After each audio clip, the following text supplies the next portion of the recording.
Actually, this training program conducted by NIMHANS team Bangalore at our IG Hospital Kavarati was a very nice one, because earlier we didn't get such a training on psychological approach.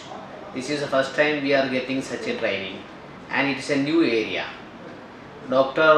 Sanjeev, he was very nice, because the time the schedule was for 5 days actually, but we couldn't come get 5 days.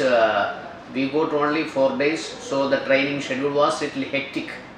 It was 9 a.m. to 6 p.m.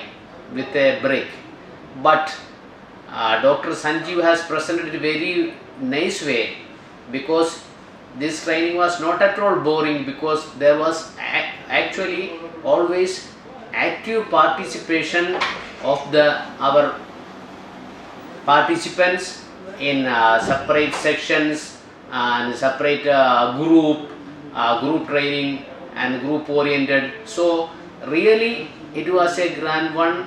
It was very nice one, nicely presented one.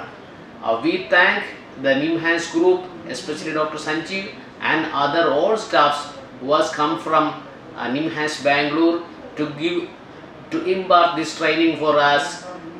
Very thanks to all of the team. Okay, thank you.